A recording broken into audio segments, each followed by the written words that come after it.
thinking about it ahead, if I was going to get married and have kids, is it the right place to live in? No, it's not. Australia has provided everything for me, and I reckon that Australia would provide for my kids also.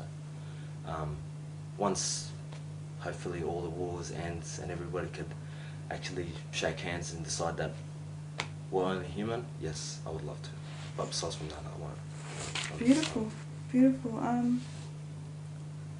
Yeah, thanks so much for that. Appreciate it. Really appreciate you No and your lovely insight. My pleasure. And yeah, thank you. No problems. Thank you. That was completely awesome. That was You know what about you? You're so passionate when you talk. Oh, yeah. Let's have a look. I did not want to be in the interview. I felt like I should Yeah. it's more focused on him. Yeah, like just something without questions that we don't have to. Well, after the war, basically, my brother decided, because we had to move out of our houses, and we basically lived as a family, not just us. It's my uncles and his children, my aunties and their children, and we stayed in one place because just stay in one place together. And my brother just wanted to meet up with his friends, and he wanted to walk back to that house. And he was wearing cargo pants and a green top. And when he was walking, all he heard, he took this different detour, and he walked into a base of army, Kuwaiti army. And my brother was walking, and all he heard was getting like the guns, like right in his face. Stop where you are, lights just hit him, and he was like, whoa, what's going on? They asked him to throw his license, which it's not a license, it's just ID. It's just like when you get pulled over by the cops or anything like that, that's what they give you.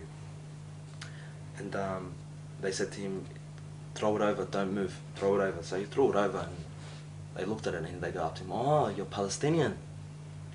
Yes, okay, welcome, welcome, come with us. So lucky my brother was really smart, and he started responding to him in Kuwaiti. But they still, because his ID said that he's Palestinian, he couldn't change that fact, but he was speaking to him in Kuwaiti, in a Kuwaiti accent. Anyways, they took him to this room, an investigation room, but it was the dirtiest room apparently. It was like dark, but they had the light, and he was sitting down, and he had his hand tied back. And they kept asking him questions. He goes, we've been looking for you for a long time. And he's like, looking for us, why?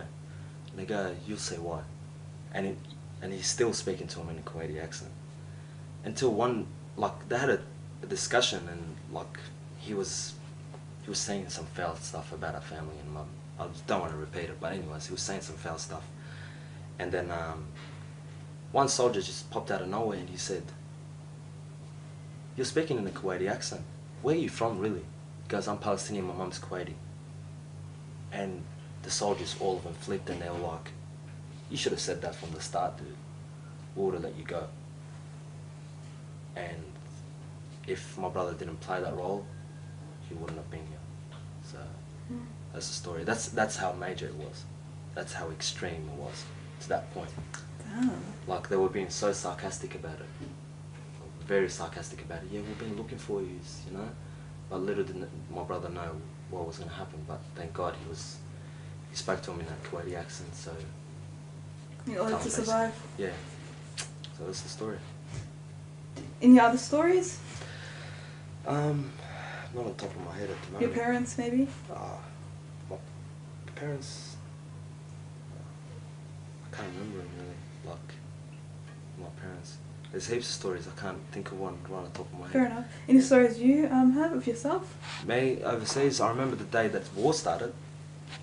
We were sitting down, watching TV, and I was all blurry, so I'm just like remembering. Watching TV, and my brother wanted to watch the soccer, and my mum had this Arabic series that she wanted to watch, and he's like, come on, I want to watch the soccer, and my mum was like, nah, forget it, just put it on the TV. All of a sudden the TV it was like a blue screen. Everything shut down. It was just a blue screen, and all you hear was like the gunshots from outside, and we're like, what's going on? You know what I mean? It was like unbelievable. went outside. We went to the roof of the building actually, and we were looking, and the sky was different. It was at night, and all you see was the gunshots in the air, just the warnings and everything. And we had to, because in our building we had this basement, basically an area under the house. They call it douanier, this is the place where the boys hang out, have their gile, and you know. So we basically went under the house, and just like, it was really bad. It was getting really scary. I remember I was shaking like I was freezing. Anyways, and I slept it off. The next morning, I look outside the window. All you see is soldiers, tanks. And the sky was even different. The sky looked even different. It looked like a different country, and that's.